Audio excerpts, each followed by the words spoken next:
Hey guys, welcome back. Thanks for joining me. So, have you noticed how many people lately are talking about moving out of the United States? I'm not talking about for a vacation. I'm not talking about people that want to go live a year abroad. I'm talking about people that are wanting to pack up and leave the United States permanently. And honestly, I understand why.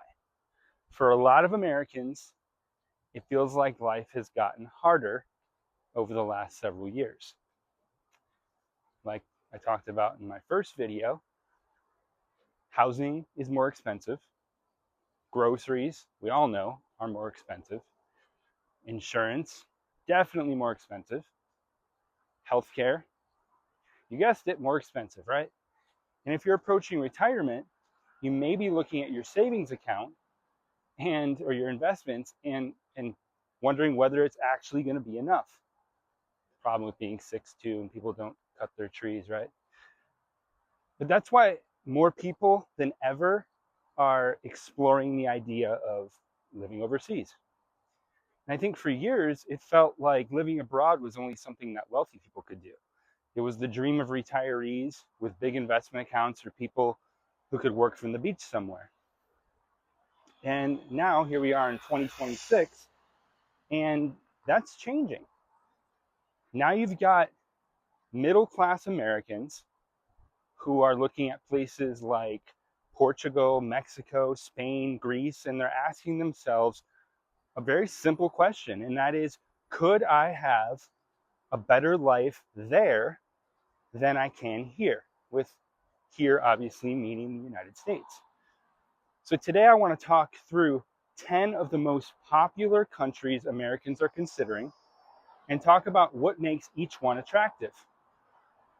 Also what the downsides are and who these places might actually make sense for. Does it make sense for you, your friends, your family, anybody who's thinking about moving overseas? But before we jump into the list, there's a couple things that people need to understand. And that is, first, moving overseas does not mean that you're done paying taxes. As a United States citizen, you're still required to file a federal tax return regardless of where you live. And a lot of people, they don't realize that. Second, moving abroad isn't as easy as just buying a plane ticket and finding an apartment. Most countries want proof that you can support yourself. So, I mean, that might mean showing retirement income, savings, or investments. It might mean having to prove that you have health insurance or, some combination of all the above. So in other words, if you're already struggling financially, moving overseas may not be as simple as some YouTube videos make it sound. So, all right, I just wanted to get that out of the way. I think that's kind of an important caveat. And I do want to point out that I do use some notes here on my phone so I don't forget about what I want to talk about in my videos. And I don't want to ramble, so I'm just kind of reading some of my points from time to time here. Let's start with Spain. So Spain continues to be one of the most popular destinations for Americans that are looking for that sort of, European lifestyle.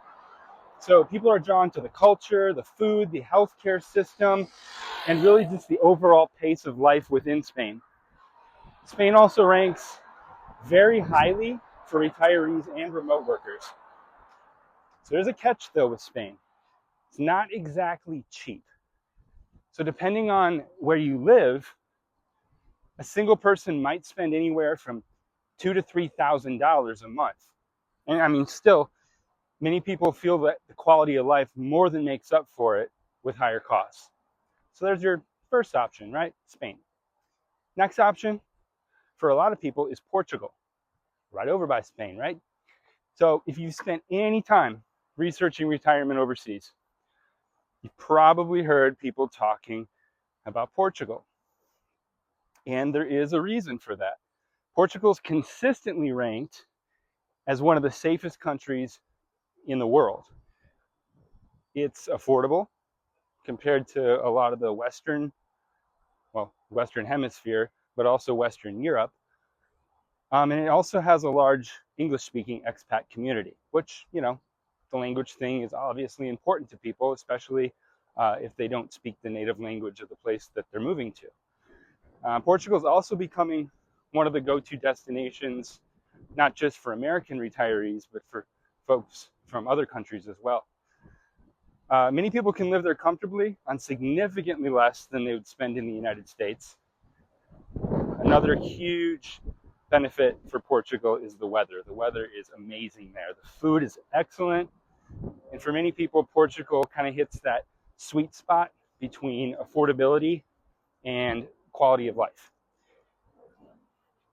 So let's see here. The next one, Canada. So Canada is probably the easiest transition for most Americans. I mean, let's be real. It's a similar culture, right? It's close to home. And for some people, that familiarity is a huge advantage. Here's the thing. A lot of people think that moving to Canada is going to save them money. And in reality, Canada has many of the same problems that we have here in the United States.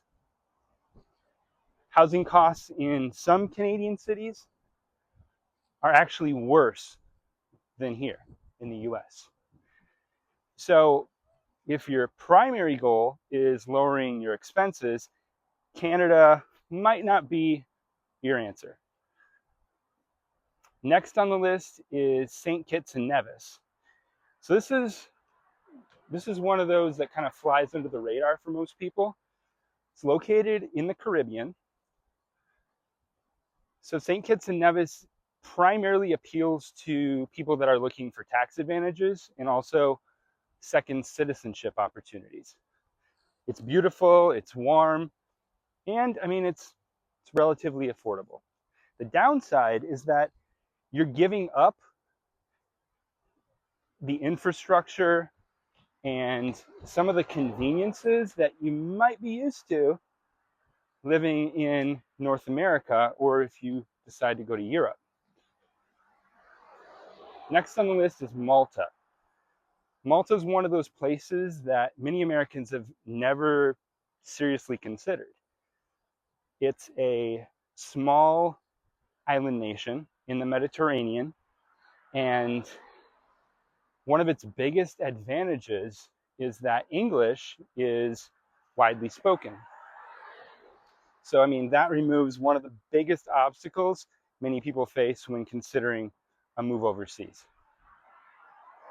It's also located within the EU, or the European Union, which, I mean, it's important to a lot of people. That makes it an attractive place to live who want access to Europe while maintaining an English-speaking environment. Next on the list is Cyprus. So Cyprus offers a lot of the same appeal. It has really good weather, strong expat communities. By the way, expat stands for expatriate, right? So just, in this case, a former American. But there, English is spoken, reasonable cost of living. It's particularly popular among retirees and entrepreneurs that are kind of looking for that balance between affordability and quality of life. So it's an idea, right? Next on the list is New Zealand. Safety and culture and beauty all together. If those are your priorities, New Zealand definitely deserves a look. Scenery is incredible. I think we've all seen movies that have been filmed in New Zealand. Beautiful country. Their healthcare system, highly regarded, and it's an English-speaking country. The challenge with New Zealand is cost. New Zealand is not a budget destination. In fact, many Americans are surprised by how expensive it can be. Still, for some, the lifestyle is worth, I guess, every penny. So it's an option, right? Next on the list is Italy. So Italy has long been a dream destination for retirees.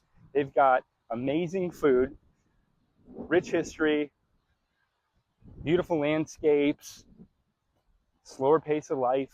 It's not to love, right? Well, there's bureaucracy. That's one thing. Almost everyone who moves to Italy talks about how complicated the paperwork and the government processes can be. So if you're really considering Italy, patience is not optional. But for people who embrace the lifestyle, it can be an incredible place to live.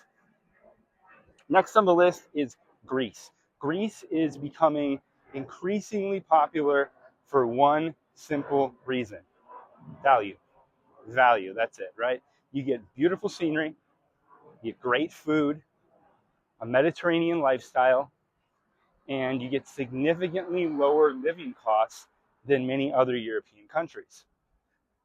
Housing can be surprisingly affordable. Fresh food is often less expensive than what you'll find here in the U.S. And many retirees find that their money stretches a lot further when they're there. Next on the list, well, last on the list actually, is Mexico. For many Americans, Mexico is probably the most practical option on the list. Like Canada, it's close to home, right? But with Mexico, travel's easy, healthcare costs are dramatically lower, and the overall cost of living can be substantially less than what many people are paying in the United States. Of course, location does matter. It's important to a lot of people, right? There's areas that are incredibly safe in Mexico and very popular with expats. And there's obviously areas that you should avoid. I think that's kind of the case for most countries. But doing your research is critical. So one thing that stood out to me while looking at all these countries is healthcare. Because for many Americans, healthcare isn't just expensive, it's really just kind of unpredictable. A lot of people aren't necessarily worried about paying for routine medical care, right? Your annual checkups and labs and things like that. They're worried about what happens if something major goes wrong. An emergency room visit, just one emergency room visit, right? Or one surgery, one unexpected diagnosis. Suddenly, you're dealing with bills that can completely change your financial future. And that's one reason so many people are exploring life overseas. In many of these countries, healthcare is not only more affordable, but far more predictable. And that peace of mind has real value. And at the end of the day, there's really no perfect country. I think every place comes with trade-offs. I mean, some places are cheaper. Some places are going to be safer. Some have better healthcare, right? Some offer a better lifestyle. But I think if you're really serious about being an expat and leaving, the goal is not about finding the perfect place. The goal is about finding the place that's right for you. And I'm curious. So if you had the opportunity to move anywhere in the world tomorrow, where would you go? I'm curious. You don't have to be retiring, but just, where would you go? Let me know in the comments. And if you enjoyed this video, don't forget to like, subscribe, and I'll see you in the next one.